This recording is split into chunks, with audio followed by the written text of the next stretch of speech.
जय गुरुदेव।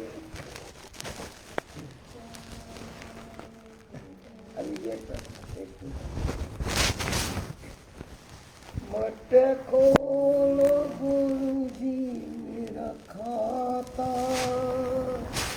मेरा जन्म जन्म का नाता। कौन जन्म मैंने पाप न कीना, कौन जन्म तूने क्षमा न कीना। मैं तो निस दिन पाप कमाता, मेरा जन्म जन्म का नाता। माँ कुमाता कभी नहीं होती, पूत का पुत भला हो जाए। पिता अपना फर्ज निभाता, मेरा जन्म जन्म का नाता। मत खोलो गुरुजी मेरा खाता, मेरा जन्म जन्म का नाता। खाता मेरा काला प्यारे, मापों से भर डाला प्यारे। मैं तो निस दिन पाप कमाता, मत खोलो गुरुजी मेरा खाता, मेरा जन्म जन्म का नाता। जय गुरुदेव, जय गुरुदेव। गौरा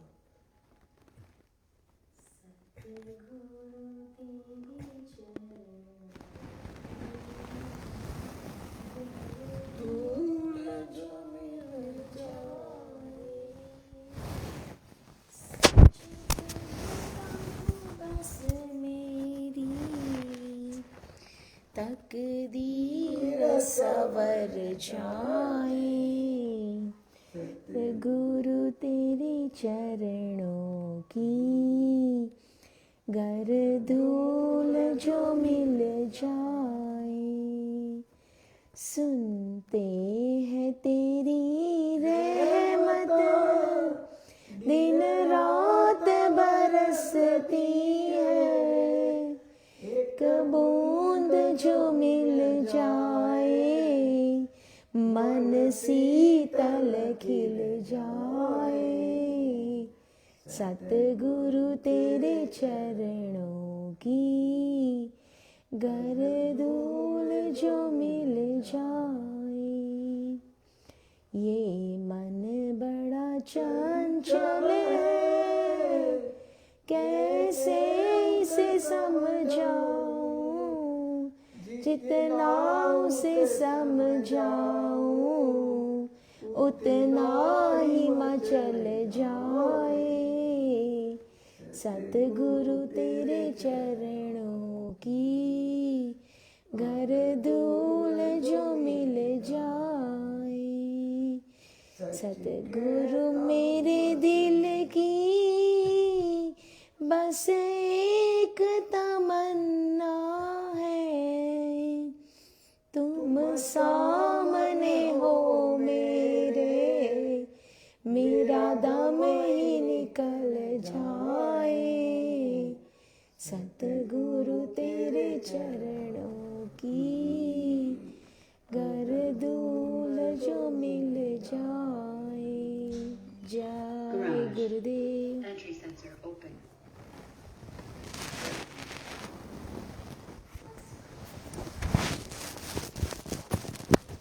जय बोलो जय गुरुदेव। जय गुरुदेव, जय जय गुरुदेव। जय जय गुरुदेव। जय गुरुदेव नाम नाम किसका, प्रभु का, जय गुरुदेव नाम किसका, प्रभु का। परम पूज्य गुरु महाराज के पावन चरणों में बारंबार नमन करता हूँ और आप सबको प्रणाम करता हूँ। पवित्र जीवात्मा,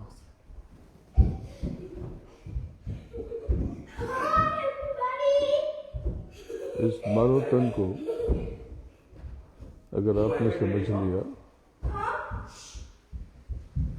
अगर इस मनुष्य शरीर को आपने समझ लिया, तो आप जीते जी स्वयं पर उपकार करोगे। मानव तन कुछ समय के बाद नष्ट और विनष्ट हो जाएगा, लेकिन आप न मिटोगे, आपका शरीर मिटेगा, आप फिर भी रह जाओगे, क्योंकि आपकी कभी मृत्यु नहीं होती। देह मिटती है, ये तन मिटता है, शरीर मिटता है, ये बाहरी आवरण मिटता है, जो जड़ है वो सब मिटता है। तो जड़ क्या है? ये पंच भौतिक तत्वों से जो कुछ बना है वो जड़ है। जल, पृथ्वी, अग्नि, वायु, आकाश से जो जो बना है वो सब मिटता है। ये स्थायी रह जाए ऐसी कोई व्यवस्था नहीं है, ऐसी कोई जुगत नहीं है। तो आपको स्वयं को जानना पड़ेगा आप कौन हो। और ये बहुत सहज है। दोनों आंखों के मध्य जब आप अभ्यास करोगे, जब नियमित रूप से शब्द की धार को पकड़ने की चेष्टा करोगे, कोशिश करोगे, तब आपके भीतर वो घटता है जो आपने सोचा नहीं। अभी आप जब आंख बंद करते हो तो अंधकार दिखाई देता है। ये अंधकार, ये काई है, ये मैल है आपके अनंतों जन्मों के कर्मों की। लेकिन जब आप नाम की तलाश करते हो, दिव्य आलोक की खोज करते हो, अंतर में सदगुरु और प्रभु को ढूंढते हो, तो एक बहुत गजब की घटना होती है। धीरे धीरे ये दोनों आंखों के मध्य, ये जो सामने आपको अंधकार दिखाई दे रहा, ये पर्दा, पहले इसमें सूक्ष्म प्रकाश होता है, जैसे सितारे या तारे चमकते, जैसे हीरा चमकता है, या चिंगारी समझ लो कोई। ये सुराख हो गए। धीरे धीरे आपने नियमित रूप से बैठकर छेद कर दिया, और जब आप इसके भीतर घुस जाते हो तो जैसे चाकू आगे से नोकीला होता है लेकिन धार होता है, तो धार क्या है? तड़प। जो आपके भीतर की तड़प है, कसक है, उस प्रभु और सदगुरु के प्रति अर्पण और समर्पण है, खिंचाव है, वो जो रूहानी इश्क है, जो आध्यात्मिक प्रेम है, वही धार है। जब तक धार न होगी ये पर्दा कटेगा नहीं। लेकिन जैसे ही एक सुराग बना, आपने अपने स्वयं को धारदार बना करके इसके भीतर प्रविष्ट कर दिया। अब ये पर्दा फट जाता है। कैसे फटता है? जैसे किसी तालाब में काई जमी हो और एक कंकड़ फेंक दो, इस प्रकार से। और आप महसूस नहीं करते हो, जैसे आप खुली आंख से देखते हो, जैसे आप खुली आंख से देखते हो, उसी प्रकार से आप अंदर की आंख से उससे ज्यादा स्पष्ट देखते हो। यह मत समझना कि आपको आभास होगा, आपको प्रकाश का एहसास होगा, आपको महसूस होगा स्वप्न जैसा। नहीं, ऐसा नहीं होता। आपको बिल्कुल सामने के दृश्य परिदृश्य स्पष्ट रूप से दिखाई देते हैं, एकदम साफ। जैसे आप खुली आंख से देखते हो, वैसे ही दिव्य आंखों से उससे 1000 गुना ज्यादा स्पष्ट दिखते हैं। उससे ज़्यादा साफ दिखते हो, उससे ज़्यादा क्लियर देखते हो। तो अभ्यास यही कि अंतर में तड़प, तो तड़प के लिए प्रार्थना करते हैं। जब आप प्रार्थना करते हो तो अंतर एक दर्द पैदा होता है, खिंचाव पैदा होता है। जब आप गुरु को याद करते हो, गुरु कोई शरीर तो है नहीं, आपने इस स्विच बोर्ड में ये जो पिन लगाया, तो पिन आपने लगाया यहाँ ज़रूर है।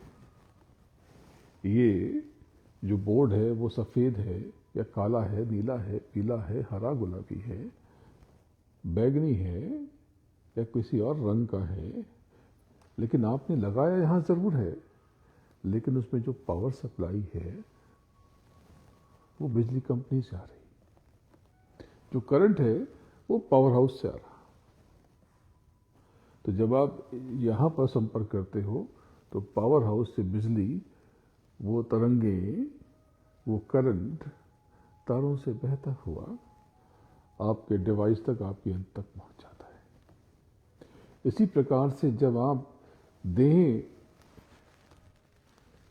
किसी देह को गुरु मानते हो और उसमें गुरु की तलाश करते हो और उसको देख करके अंतर में गुहार लगाते हो, फरियाद करते हो, कसकते हो, तड़पते हो।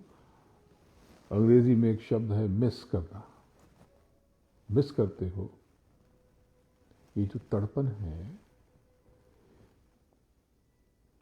ये जो व्याकुलता है, ये जो बेचैनी है, ये आपके भीतर की पर्दे को, काई को फाड़ देती है, क्योंकि ये धार पैदा करती है। ये आपके भीतर धार पैदा करती है और आप एकदम किसी, जैसे चाकू से, शार्प ऑब्जेक्ट से आप काट देते हो कोई भी पर्दा, कोई भी पत्थर, कोई भी सतह। बस इसी प्रकार से आप अंदर ये जो कर्मों का जाल है इसे फाड़ देते हो और ये शब्द का प्रवाह सीधा आपके पास, आपसे टकराता है।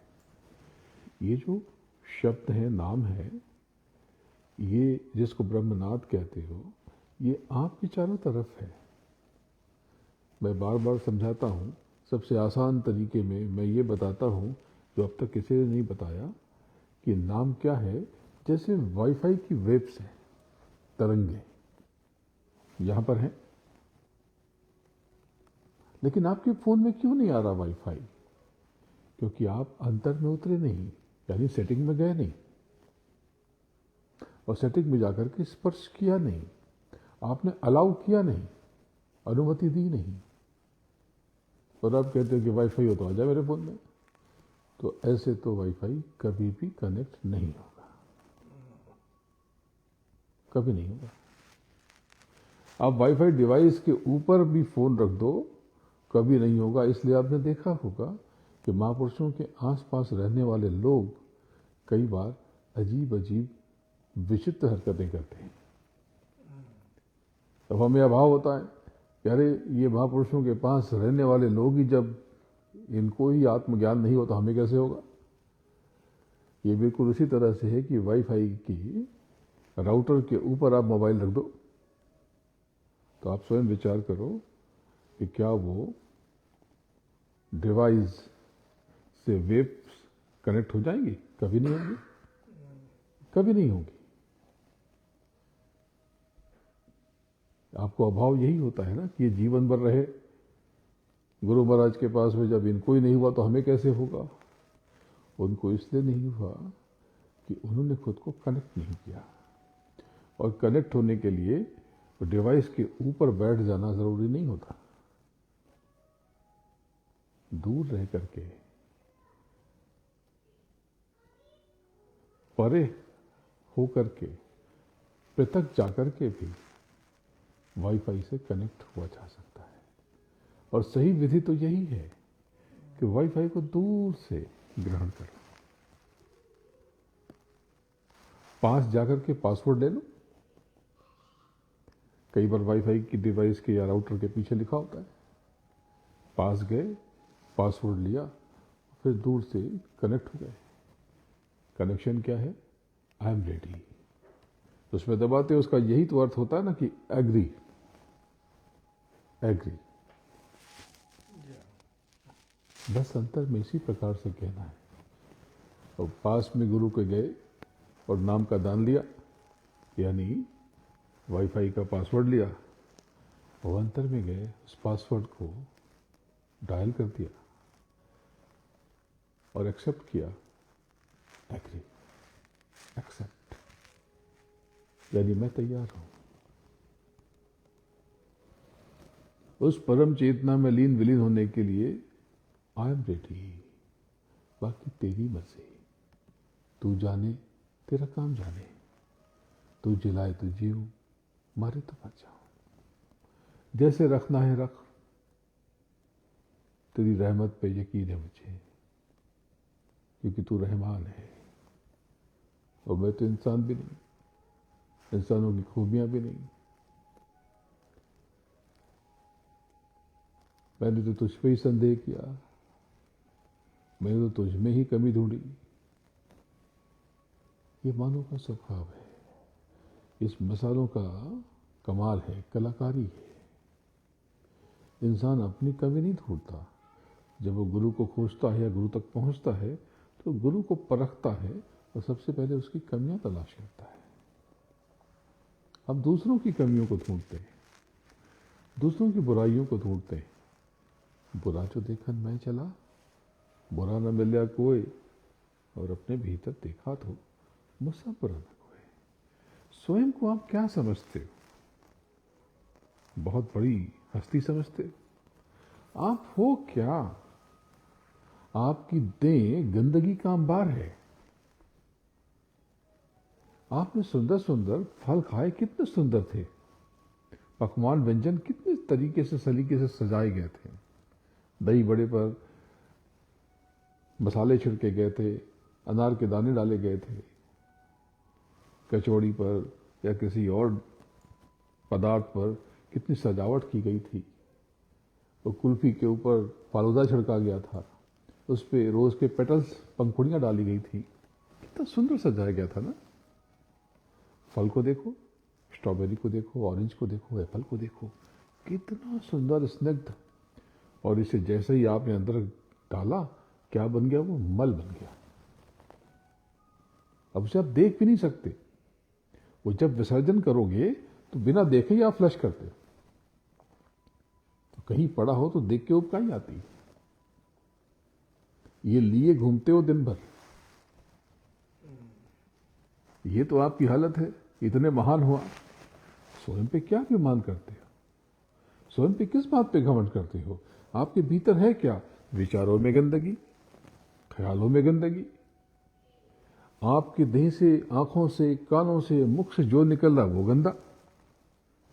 यहां तक कि ये जो ग्रंथियां, ये जो छिद्र है, रोम रोम, इसमें से भी पसीना वसीना, जाने क्या उत्सर्जन हो रहा, क्या चीज बिखर रहा, गंदा। उसके बाद मूत्र गंदा, मल गंदा। अच्छा लिया और लेते ही वो गंदा बन गया। आपने इत्र लगाया, सुगंध लगाई और 2 घंटे छोड़ दिया, वो भी बदबू बन गया। किस बात पे गुरूर करते हैं? आप कौन हो? रूप पे, रंग पे कुछ बचेगा नहीं। इसके भीतर तो अगर ये कट जाए, फट जाए, एक निशान लग जाए और खुल जाए तो देखो अंदर क्या है। खून है, नसें हैं, मांस है, अंदर कंकाल है। और एक दिन ये जो सुंदर रूप रंग है, ये सब ढल जाएगा, झुर्रियां पड़ जाएंगी, खुद को देख के घबराहट होगी।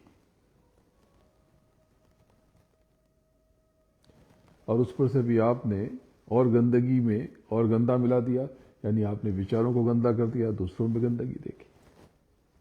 किसी में कभी बुराई मत ढूंढो, अच्छाई ढूंढो। कोई आपका बुरा कर सकता है, इस ख्याल को दस्तक भी देने मत दो। आपका कभी बुरा नहीं हो सकता, क्योंकि आपका गुरु सदगुरु आपके पास है, उसकी छतरी आपके पास है। कोई क्या बुरा करेगा? फानूस बन के जिसकी हिफाजत हवा करे, वो शम्मा क्या बुझे जिसे रोशन खुदा करे। किस बात का भय है, किस बात का डर है? वो जिसको आप गुरु कहते हो, सदगुरु कहते हो, कितनी बार आप उसके पास गए, याद करके बताना। और वो कितनी बार आपके पास गया, वो कितनी बार आपके पास आया, ये याद करके बताओ। आपने क्या दिया? उसके काफिले का, उसके आने जाने का क्या भाड़ा दिया? वो क्यों भाग रहा था? क्योंकि आप उसके हो। वो तड़पता है आपको देखकर, मर्यादा में रहता है, क्योंकि आपका वो आलिंगन नहीं कर सकता, भींच नहीं सकता आपको, क्योंकि आप स्त्री हो, पुरुष हो, बालिग हो, नाबालिग हो। संसार अपनी दृष्टि से तौलेगा, पर वो आपको निहारता है। वो आपको अपने भीतर समाने के लिए बिखरा है। आपको समझ है कुछ? आपने इस तरह से देखा ही नहीं होगा। उसकी बेचैनी को समझो कि आप उससे हो, और वो चाहता है कि आपको वो अपने भीतर संभाले, लेकिन इस जगत में वो ऐसे कर भी नहीं सकता। यहां तक कि वो आपको आलिंगन भी नहीं कर सकता। अभद्रता लगेगी, लोग उस पर बात बनाएंगे, उंगलियां उठाएंगे, उसकी नीयत पर, मंशा पर सवाल करेंगे। उसकी बेचैनी को समझो ना, उसके दर्द को तो जानो ना। फिर भी वो आपके पास बार बार आता है, ठंडी में, गर्मी में। ये मौसम देखो, कितना टेम्परेचर होगा बाहर सेल्सियस में? अभी बताओ। 40 होता है। ये तो फ़ारेनहाइट है ना, सेल्सियस में बताओ।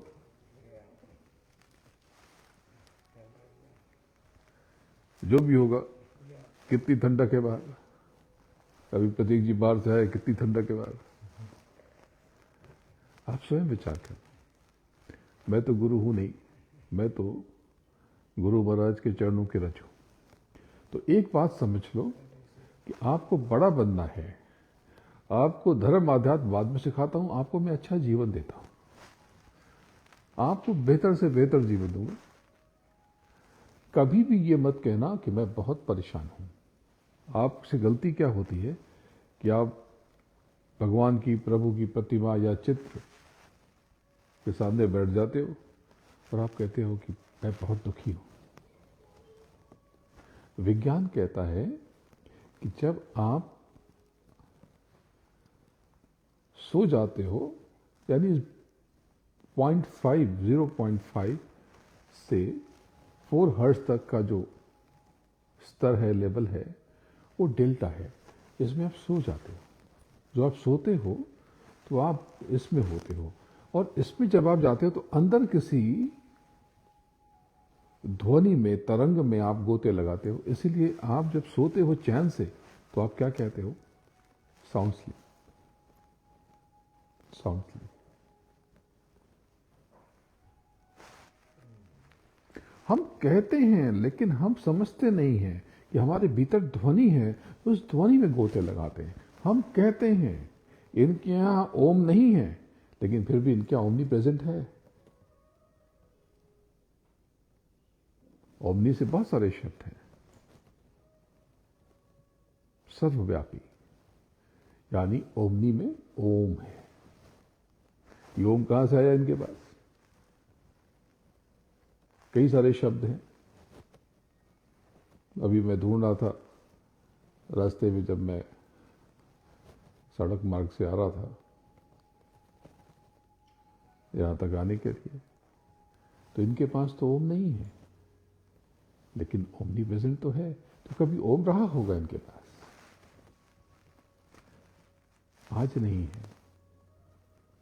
ओम यानी नाद, यह नाद की बात है। तो आप अपने भीतर गोता लगाते हो, इसलिए आप फ्रेश हो जाते हो। साउंड स्लीप, यानी उसमें ध्वनि है, उसमें शब्द है, उसमें नाम है। आज अगर आप मेरा साथ दो, तो अगर महावीर स्वामी ने कुछ कहा है तो मैं आपको सुना सकता। अगर वाकई वेद व्यास ने वेदों को देखकर, सुन करके लिखा है, तो वो मैं आपको अभी भी सुना सकता हूं। अगर किसी राम ने, किसी कृष्ण ने, किसी बुद्ध, महावीर, ऋषभ देव या किसी तीर्थंकरों ने कुछ भी कहा है, ये सब मैं आपको अनुभव करा सकता हूं। इसीलिए तो पावरा होकर के एक बड़े समृद्ध परिवार से, अच्छे परिवार से आने के बाद, अच्छी एजुकेशन, शिक्षा दीक्षा, कॉर्पोरेट लाइफ के बाद मैं बेचैन होकर के जगत में क्यों घूम रहा हूं? कोई कारोबार कर रहा हूं? क्या देते हो आप मुझे? कभी खिला पिला भी देते हो तो कभी रुचि का होता, कभी नहीं होता। अगर मैं निकलूं ही नहीं अपने गुरुधाम से तो चैन से खाऊंगा पीऊंगा। आने जाने में जो खर्च हो गए लाखों, वो बच जाएंगे। खुद ही सोचो मैं क्यों आता? भीड़ भी जमा नहीं करता। आप 2 है तो 2, 10 है तो 10, 20 है तो 20। मैंने कभी आपसे नहीं कहा कि खूब सारे लोगों को बुला लो, आज यहाँ पे सभा लगाऊंगा। कभी नहीं कहा, किया ही नहीं। मैं सच्चे हृदय से लोगों से मिलता हूँ, निहारता हूँ, उनकी बातें सुनता हूँ, समाधान देता हूँ, आगे बढ़ जाता हूँ। जिसको जुड़ना है वो जुड़ जाते हैं, जो पहचान जाते हैं जुड़ जाते हैं। लेकिन मैं तो बांटता रहता हूँ। तो ये 0.5 से 4 हर्ट्ज, 4 से 8 हर्ट्ज साइंस कहती है, विज्ञान कहता है थीटा है। ये डीप मेडिटेशन की स्थिति है। 4 to 8 हर्ट्ज, ये साइंस की भाषा में क्यों बात कर रहा हूं? क्योंकि बहुत से लोग कहते हैं कि अरे ये सब साइंटिफिक बातें नहीं है, बाबा लोग ऐसे ही बात करते हैं, बेसलेस, इलॉजिकल, अर्थहीन, अतार्किक। वो जानते ही नहीं है, उन्हें नहीं पता गलती उनकी भी कहां है, दोष थोड़ी है उनका। अरे जो जन्म से सुन नहीं सकता उससे कैसे बताओगे कि संगीत भी कोई चीज होती है? जो जन्म से देख नहीं सकता उसे कैसे बताओगे कि तितलियों में कितने रंग होते हैं, फूलों में कैसी कोमलता और कलाकारी होती है, या सूरज की किरणें कैसी होती हैं? और सूरज और चंद्रमा और सितारों के प्रकाश में फर्क क्या है? उस प्रकाश और अंतर के आलोक में अंतर क्या है? उसे पता ही नहीं, क्योंकि न तो आलोक जानता है, न लोक जानता है, न तो रंग जानता है, न सकल सूरत पहचानता है। उसके पास दृष्टि ही नहीं है। तो गलती किसी की नहीं है। किसी को दोष मत दो, किसी भी धर्म को, मजहब को कभी गलत मत समझो, किसी व्यक्ति को गलत मत समझो। आपका विरोध किसी से भी हो, उसकी निंदा करके क्या मिलेगा? ये तो फालतू आदमी है। आपके लिए फालतू होगा, किसी के लिए कीमती होगा। कोई आपको भी ऐसी फालतू समझता हो, मुझे भी समझता हो। जिसने मुझे सुना ही नहीं, उसे क्या मालूम कि ये क्या करने आते हैं, ये अमेरिका या यूरोप या संसार में क्यों घूमते हैं। लेकिन जब वो विचार करेगा कि अच्छा इनको तो मैंने कुछ दिया नहीं, बहुत कुछ इन्होंने खाया पिया भी नहीं, रोकने की कोशिश की, रुके भी नहीं, ये लेने नहीं आया तो क्यों आए? घूमने की कोई जगह नहीं है ये। अभी जहां जहां से मैं गुजर के आया, एक लंदन थोड़ी सी हैपनिंग जगह थी, लेकिन मैं अमूमन लंदन से बाहर ही रहा। सेंट्रल लंदन में मैं रुका जरूर, लेकिन मैं चला गया वहां से वेल्स, हॉन्टेड जगह बिल्कुल। वहां पे फोर्ट विलियम में था, नहीं वेल्स में नहीं, फिर आगे चला गया स्कॉटलैंड, वहां फोर्ट विलियम में था, हाईलैंड। और इस विंटर में डिप्रेसिंग। मैं कनाडा में था। कनाडा में अभी इस समय फील्स लाइक सेल्सियस में -7 -8 तो दोपहर में था। अभी पता नहीं क्या होगा। एकदम डिप्रेसिंग, उदास सा। इसी उदासी में तो मैं आपके भीतर बल जगाने, संबल जगाने मैं आया हूं। न तो कहीं जा सकते हो, न निकल सकते हो, ठंडी ठंडी हवाएं। अभी जब आया यहां पर भी विंड प्रेशर कितना, आसान काम है क्या? यही शॉल ओढ़े हुआ, ये इधर भाग रहा है, वो उधर भाग रहा है। मोगी भाई वीडियो बना रहे थे, अब वीडियो बन ही नहीं रहा था, इनका हाथ खुद ही कांप रहा था। वो वीडियो है तो देखोगे तो उसमें मेरा जितना घुटने के नीचे का इन्होंने वीडियो बनाया। तो ये कांप रहे थे, ये ठंडक थी। सोचो इसी ठंडक में मैं घूम रहा हूँ। कोई घूमने की जगह है, कोई मौसम नहीं है। इन जगहों पे आने का, समर में आओ तो बात भी बने, या कोई अच्छे मौसम में आओ तो अच्छा भी लगे। अभी तो सब पूरा जर्द जर्द हो जाएगा, सफेद सफेद हो जाएगा। जब स्नोफॉल होगा, बर्फ की परतें, तो भारत में, इंडिया में बैठ करके बर्फ अच्छी लगती है। यहां पर जो रहते हैं उनसे पूछो, आप लोगों से पूछो कि स्नोफॉल क्या होता है, बाप रे बाप, जीना मुश्किल हो जाता है। और उसमें भी चलते चलते जब वो काले हो जाते हैं, ब्लैक आइस, क्या बोलते हो, ब्लैक आइस, ब्लैक आइस। कितनी खतरनाक। ये गलती से पैर पड़ गया तो फिर आप गिर गए और कूले की हड्डी टूट जाएगी। कितना कठिन काम है। आप लोग रहते हो, अभ्यस्त हो, जो कभी कभी आता हो उसके लिए तो कितना मुश्किल मार्ग है ना, फिर भी वो आता है। क्या करने आता, कभी सोचोगे तो होश उड़ जाएंगे। वो अपनी सुविधा में, मैं तो कुछ हूं नहीं, लेकिन मैं भी कम सुविधा में रहता नहीं हूं। मेरी अपनी सुविधाएं किसी ने दिया तो है नहीं। आपने तो नहीं दिया, किसी ने नहीं दिया, सब अपना है। फिर भी सोचो किस लिए, आप खुद को जानो। तो ये तरकीब पहले सीख लो। इसके ऊपर, अभी वापस इसी पे आऊंगा, इसके ऊपर 8 to 12 अल्फा होता है। अल्फा यानी आराम से आंख बंद कर रिलैक्स हो रहे हो,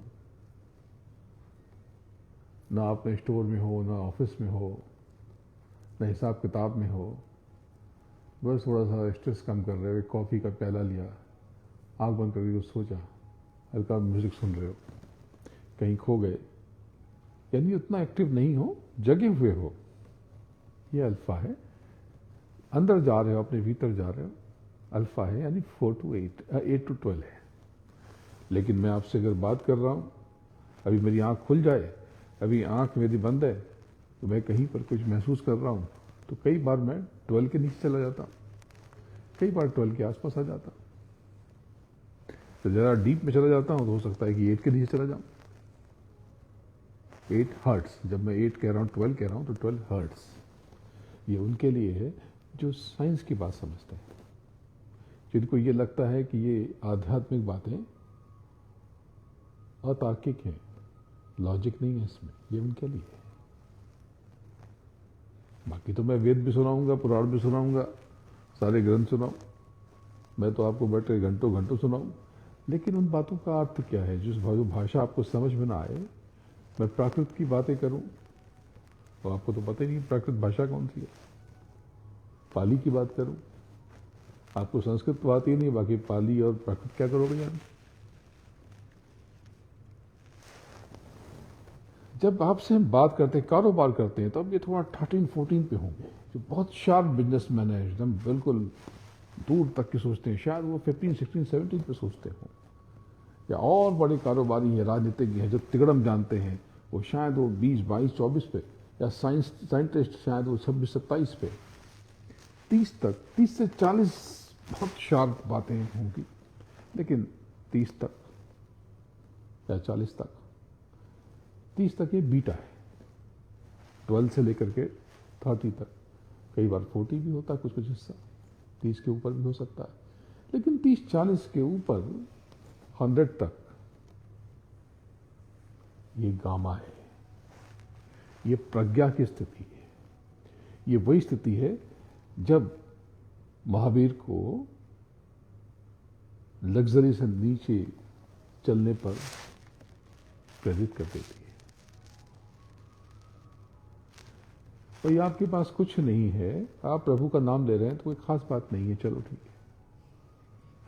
लेकिन जो हीरे मोती में खा पी रहा है, उठ बैठ रहा है, तो सब छोड़ दे, ये गामा है। आत्मबोध, प्रज्ञा की जो स्थिति है, स्व जागरण की स्थिति है, सेल्फ रियलाइजेशन, ये गामा में होता है। तो ये क्यों बताया आपने? इसलिए कि अब ये सब आपको मैंने बताया, ये ब्रेन की वेव्स लेवल्स। अब आंख बंद करके आपने थीटा में यानी 4 to 8 में आपने कहा कि मैं बहुत परेशान हूं। अब परेशानी आप ले आए, या दो बड़े बड़े स्टोर हैं, एक एस से एक सी से, तो आप वहां जाते हो तो वहां तो ग्रॉसरी भी मिलती है, कपड़े भी मिलते हैं, दवाएं भी मिलती हैं, कॉस्मेटिक्स भी मिलते हैं, चॉकलेट्स तो और दूसरी चीजें भी मिलती हैं, नए नए डिवाइस भी मिलते हैं, बहुत सारी चीजें मिलती हैं, यहां तक कि टायर ट्यूब भी मिलता है। तो आप मुझे बताओ कि जब आप ग्रॉसरी करने जाते हो तो क्या टायर ट्यूब भी लाते हो? नहीं। क्यों? क्योंकि आपको टायर ट्यूब नहीं देना। हाँ, ग्रॉसरी करते करते थोड़ा फ्लेक्सिबल हो तो कपड़े वपड़े भी ले आते हो, या किसी चीज ऑफर है तो अपने हस्बैंड को या वाइफ को फोन करते हो कि अरे ये डील है, लेना है क्या? तो वो सोचता है या सोचती है, तो हाँ कहते हो तो हो जाते। लेकिन जब आप टायर ट्यूब लेने जाते हो तो प्याज टमाटर लेके नहीं आते, सीधा आपने गाड़ी खड़ी की, टायर ट्यूब लिया और उनको दिया गाड़ी की चाबी, उन्होंने उसको फिक्स किया, आधे घंटे में तैयार हो गई गाड़ी, या जितने भी समय में आप लेके चले आते हो। इसी प्रकार से जब आप अंतर में उतरते हो और आप कहते हो मैं परेशान हूं, तो आप परेशानियां पैक करा रहे हो और परेशानियां लेकर के आओगे। तो मान लो आप भौतिक चीजें चाहते हो ना, तो सेवा खूब करो।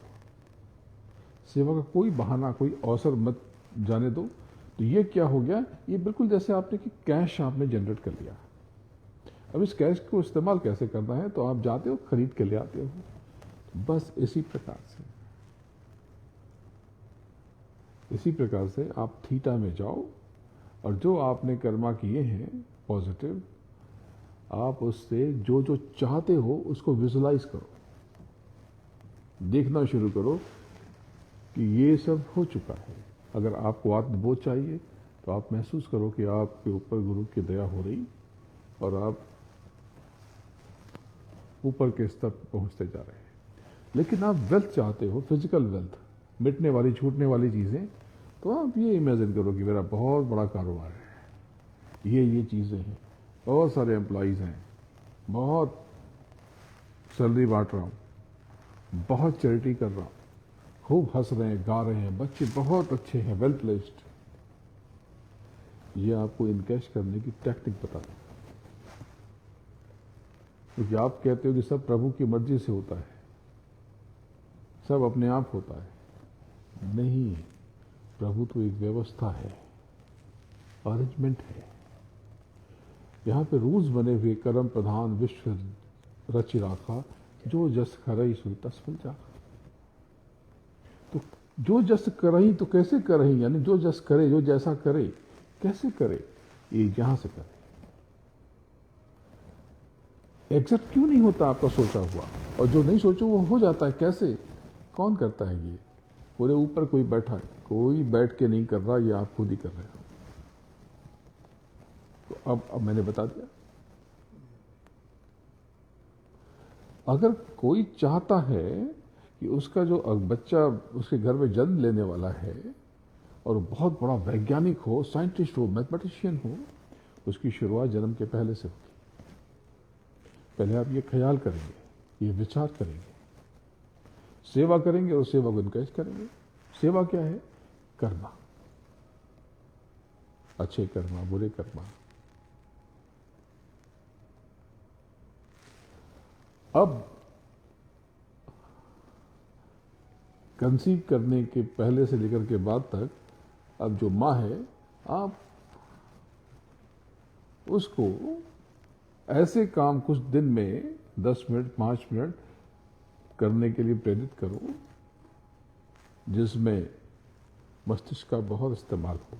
कैलकुलेशंस, साइंस की चीजें पढ़ने के लिए दो, साइंस की बातें करो, आकाश मंडल की बातें करो, तारों सितारों की बात करो। आप चाहते हो कि आने वाली संतान बहुत अच्छी बड़ी म्यूजिशियन हो, तो आप संगीत की बात करो, संगीत सुनो, गाओ, गुनगुनाओ, भले ही थोड़ा बहुत बेसुरा सही। आप चाहते हो कि वो धनी मानी हो, तो धन की बात करो, नोट के बंडल दे दो, काउंट करने के लिए कहो, हिसाब किताब की बात करो, बिजनेस प्लानिंग की बात करो, आप हैरान हो जाओगे कि आपने जो तैयारी की है, कंसीव करने से लेकर के डिलीवरी तक, अगर आपने इस तरह से इस पैटर्न को फॉलो किया तो संतान वैसे ही हो जाएगी, बिल्कुल हूबहू जो आपने जन्म लिया। कई बार आप आंख बंद करके जिस तरह की संतान को देखते हो वो वैसा ही रूप स्वरूप भी बन जाता है। मैंने खुद देखा है। जिस तरह की मुस्कुराहट देखी है बच्चों पे, उसी प्रकार की मुस्कुराहट लेके बच्चे पैदा होते हैं। इतने सक्षम हो आप। ये सारी तरकीबें और तरतीबें संसार की बातें बता रहा हूं, मैंने कोई ज्ञान विज्ञान आध्यात्म भी आपको सिखाया नहीं। आध्यात्म सेल्फ रियलाइजेशन, खुद को जानना। धार्मिक होना यानी रिलीजियस होना और स्पिरिचुअल होना, इसमें फर्क है, बहुत फर्क है। जैसे जो मेल हैं, जो पुरुष हैं, उनका पौरुष एक्टिवेट हो, कैसे? ये मुद्रा, इसको ऊपर की तरफ करो या कुछ देर बैठो, टेस्टोस्टेरोन लेवल ऊपर फट से बढ़ जाएगा 5 मिनट। या भीतर अगर डोमिनेट लोगों को फेस करना है या डोमिनेंस इंक्रीज करना है, इस तरह बैठा कर। बड़े लोगों को देखो ऐसे ही बैठेंगे, बड़ी बड़ी मीटिंग्स में, बड़े बड़े लेक्चर में। वो ज्ञान दे रहा है, उसे सुन तो रहे हैं, लेकिन अपना ज्ञान अपने पास भी रखे हुए हैं, उसको हावी नहीं होने देते। इस तरह से बैठ के सुन रहे हैं बहुत गंभीरता से, लेकिन परेशान नहीं हो रहे, उससे असर में नहीं आ रहे, यूं बैठेंगे। लेकिन अगर आप कुछ लेना चाहते हो, आप एकदम ऐसे बैठो। जो पहले हाथ जोड़ने की जो मुद्रा थी वो यूं ही थी, स्पर्श नहीं करते थे। यही मुद्रा है जो मैंने बताई, इसको ऐसे कर लो, ऐसे कर लो, ऐसे कर लो। अगर आप न्यूट्रल रहना चाहते हो और चीजों को समझना चाहते हो तो ये। लेकिन आपको लगता है कि नहीं, इसकी बातें बहुत जबरदस्त है, इसको अब अंगीकार करना, स्वीकार करना, तो थोड़ा सा डायरेक्शन चेंज कर दो, नीचे कर दो कि बस कम, आई एम रेडी, मुझे ये चीज सीखनी है, मुझे चाहिए ये चीज, मुझे चाहिए गाड़ी। आपने गाड़ी लेने के लिए गया, आपको ये गाड़ी चाहिए, अभी आपका बजट नहीं कर रहा है, बस आप बैठे और ऐसे ही अपने ये डाउन कर दिया ये बस अब मुझे चाहिए। आप कुछ दिनों के बाद महसूस करोगे वो आपकी झोली में आ गई। लेकिन अब आपको लगता है कि नहीं, अब बहुत हो गया, अब मुझे जवाब देना है, बस ये डायरेक्शन चेंज कर दो। लेकिन अहंकार में मत करना। अहम में करोगे तो डायरेक्शन तो आपके पास है नहीं, आप गिर जाओ। इतनी गजब की चीज मैंने सिखाई है आपको, ये डायरेक्शन किसी ने नहीं सिखाया। ये बाहरी चीजें भी मैं सिखा रहा हूं। मैं तो क्या बांटने निकला हूं, आपने लिया ही नहीं कभी। मैं आपको क्या देना चाहता हूं ये पता ही नहीं।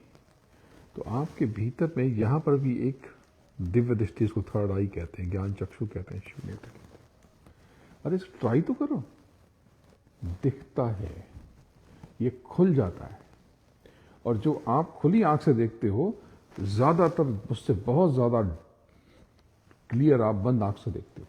इसलिए आप देखो कि जब भी मैं बोलना शुरू करता हूं, बहुत कम मैं आंख खोल के रखता हूं, मेरी आंखें अपने आप डुब से बंद हो जाती हैं, क्योंकि बंद करके इन आंखों से मैं ज्यादा साफ देख पाता हूं। ये आंखें तो खराब हो रही, नंबर बढ़ता जा रहा, शरीर बूढ़ा हो रहा, ये गल जाएगा, खत्म हो जाएगा। लेकिन ये आंखें खत्म नहीं होंगी। इसलिए आप देखो कि अधिकतर जब भी खाली बैठूंगा तो आंख बंद कर लेता हूं। बंद कर नहीं लेता हूं, ये बंद हो जाती है, क्योंकि मुझे इस आंख से ज्यादा साफ दिखाई पड़ता है। ये कारण है। इस आंख से मैं आपको ज्यादा क्लियर देख पाता हूं और मैं आपके आसपास बहुत कुछ देख पाता हूं। आप भी ये कर सकते हैं। कोई बहुत बड़ा पहाड़ नहीं है, बस थोड़ी सी प्रैक्टिस से, थोड़े से अभ्यास से। मैंने अभी कुछ वीडियोस देखे, दिल्ली और उसके आसपास के कई इंस्टीट्यूट हैं, वो 18 साल तक के बच्चों को ट्रेंड करते हैं, वो आँख में पट्टियाँ बांध करके सब देख लेते हैं। वो बड़े बड़े टेबल स्पून लेते हैं ऐसे, और ऐसे गर्दन टेढ़ी करते हैं, और ये स्टील का मोटा टेबल स्पून, इसको हाथ से मोड़ना पॉसिबल नहीं है, वो बैंड हो जाता है बिना छुए, हाथ में से लेंगे ऐसे करेंगे। वहाँ पर ये फोकस करते हैं कि मैं ही टेबल स्पून हूँ, और पूरा कंसंट्रेशन, पूरी एकाग्रता उस टेबल स्पून पर डाल देते हैं। तो धीरे धीरे वो बैंड करना शुरू करते हैं। अब ये टेढ़ा है। अब इसको जोड़ता हूं। आपने देखा होगा कि तंत्र मंत्र में पुतले पुतलियों का सहारा लिया जाता है। ये ज्ञान तो सही था, अभी ये लोग फर्जी है, लेकिन टेक्नोलॉजी वही है। एक पुतला बनाते हैं, उसमें सुई चुभोते, और ये कल्पना करते हैं ये सुई उस व्यक्ति में चुभे। अब ये चुभ जाएगी, लेकिन इसका जो पाप है, ये जो कर रहा है उसको भोगना पड़ेगा। तो उसका तो उतना कुछ समय के बाद भला हो जाएगा, या अगले जन्म के बाद भला हो जाएगा, लेकिन ये जिसने किया है वो अनंतों जन्मों के लिए बर्बाद हो जाएगा। इसलिए कभी भी इस प्रकार के प्रयोग नहीं करने चाहिए। ये सिर्फ आपके ज्ञान के लिए, नॉलेज के लिए बताया। ये पॉसिबल है, ये संभव है। आपके भीतर की ताकत कितनी है। ये बाहरी चीजें, ये अंगूर तो मैं यूं ही खड़ा कर दूं चुटकी। मैं आप लोगों के पास कितने समय से आ रहा हूं। जब आप छोटे घर में रहते तो मैं ऐसे ही घर में इमेजिन करता था आपके लिए। आज मैं जितने लोगों को जानता हूं, अमेरिका में, हिंदुस्तान में, तो सबसे बेहतर जिनके घर हैं, you are one of them. आप उनमें से एक हो। देखो कितनी शांति है, कितना सुंदर। और अब तक और भी लोगों के घर बड़े बन रहे हैं यहाँ अमेरिका में, लेकिन अब तक मैं जिनको जिनको जानता हूं उनमें सबसे बड़ा घर शायद यही है। पूरे यहाँ से लेकर के ईस्ट कोस्ट से लेकर वेस्ट कोस्ट तक, मिडवेस्ट तक, सबसे बड़ा घर यही है। इससे बड़ा घर अभी तक होता तो है, लेकिन मेरे जानने में नहीं है। मैं जिनको जिनको जानता हूँ, सबको तो जानता नहीं हूँ, तो जिनको जिनको मैं जानता हूँ मैं नहीं है। अब ये बड़ा घर कैसे हुआ? शुरू में इनको लगा कि ये मेंटेन कैसे होगा, बहुत बड़ा घर है, लेकिन अब अच्छा लगता होगा, अब ठीक लगता होगा। जब ये डिप्रेसिंग माहौल, जब यहाँ पे स्नो पड़ेगी, तब लगता है कि यहाँ बहुत कुछ है चलने के लिए, बहुत जगह है, बाहर नहीं निकल सकते। तो चलो बड़ा अच्छा है, बहुत लंबा ट्रैवल करके यहाँ तक पहुँचा। टोरंटो में विंटर में पहली बार रहा, काफ़ी समय वहाँ बीता। बड़ा डिप्रेसिंग सा माहौल हो जाता है ठंडी में। एक सीमा तक जो हो तो अच्छा लगता है, एक सीमा के बाद कोई भी चीज़ बुरी लगती है, चाहे गर्मी हो चाहे ठंडी हो।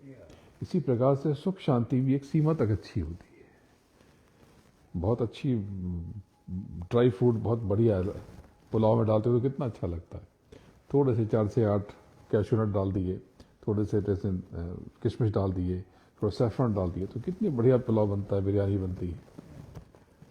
लेकिन मैं ड्राई फ्रूट कोई फ्राई करके आपको दे दूं कि आज खाना यही है, तो घबरा जाओगे। 10-15 टुकड़े खाने के बाद खाने की इच्छा नहीं होगी, बोले खाना लाओ।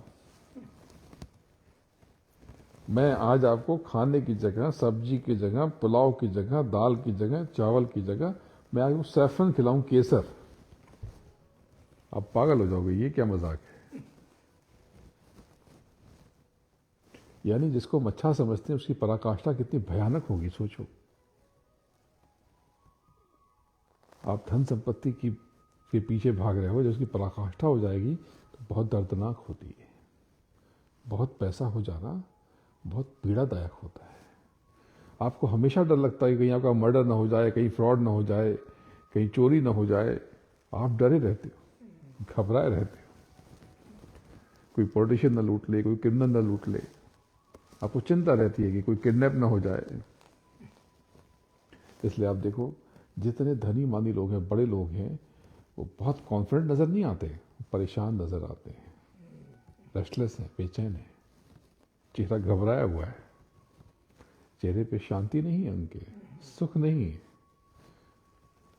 सुख महावीर की संपत्ति में संपदा में नहीं है सुख, महावीर के उस एक्शन में है जब वो सब छोड़ करके अपने भीतर चले जाते हैं तो वो महावीर हो जाते हैं। सुख खींचने में नहीं है, सुख लुटा देने में है। तो मैं बड़ा सुखी हूं, मुझे आपसे कुछ चाहिए नहीं। अभी ये लेकर के आया एक डब्बा, मैंने कहा कि बच्चे इसको जाकर के वापस कर दो।